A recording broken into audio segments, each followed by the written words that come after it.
Hi everyone, जाकर chemistry YouTube channel में आपका स्वागत है। आज हमारा टॉपिक है ठोस अवस्था और इसमें हम डिस्कस करेंगे कि विभिन्न प्रकार की क्रिस्टलीय ठोसों के लिए संकुलन भिन्न कैसे ज्ञात कर सकते हैं। तो स्टार्ट करते हैं संकुलन भिन्न।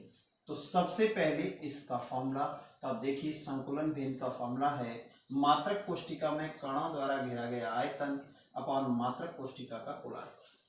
इसका मतलब यह है कि मात्रक कोष्ठिका के कुल आयतन में से कितना आयतन कणों से घिरा हुआ है, और जो नहीं घिरा हुआ होता है उसको हम बोलते हैं रिक्तिकाएं या खाली जगह। ओके, और फिर हम ये लिख सकते हैं कि मात्रक कोष्ठिका में कण कितना आयतन घेरेंगे, तो हम लिख सकते हैं एक कण का आयतन गुणा एक मात्रक कोष्ठिका में कणों की संख्या। इससे आ जाएगा मात्रक कोष्ठिका में कणों द्वारा घेरा गया कुल आयतन। और इसको हम गणितीय रूप में लिख सकते हैं। मात्रक कोष्ठिका में कणों की संख्या को हम दर्शाते हैं Z से, और एक कण के आयतन को हमने दर्शाया है Vp से, और इसी प्रकार से मात्रक कोष्ठिका का कुल आयतन को हमने लिखा है Vuc से।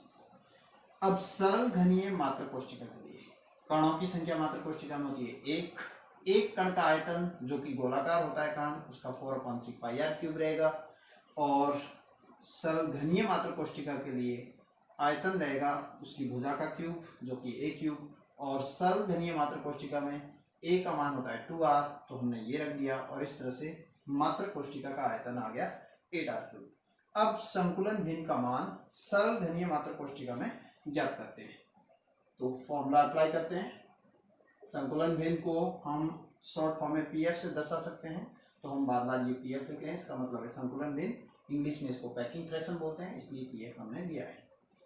तो अब z की वैल्यू 1, एक कण का आयतन 4/3 πr³, और मात्रक कोष्ठिका का आयतन 8r³, और इस तरह से ये सॉल्व करने पर आ रहा है 5/6, और ये सिंप्लीफाई करके आएगा 0.52, क्योंकि पाई का वैल्यू होता है 3.14, और इसको सॉल्व करने से आएगा 0.52। तो इस तरह से हमने कैलकुलेट किया सरल घनीय मात्रक कोष्ठिका में संकुलन भिन्न का मान। इसको प्रतिशत में दर्शाने के लिए 100 से गुणा करना होता है, और प्रतिशत में हो जाएगा 52%। इसका मतलब होगा कि सरल घनीय जालक में 52% आयतन जो है वो कणों से घिरा होता है, 48% आयतन खाली रहता है, जिसको हम रिक्तिकाएं बोलते हैं। ये वाला संकुलन भिन्न का जो फॉर्मूला है वो सारे टाइप के क्रिस्टल जो है उनके लिए वैलिड है। उसमें Z, Vp और Vuc का मान हमें पुट करना होता है। तो ये रह गया कैलकुलेशन का मेथड। Okay, thanks.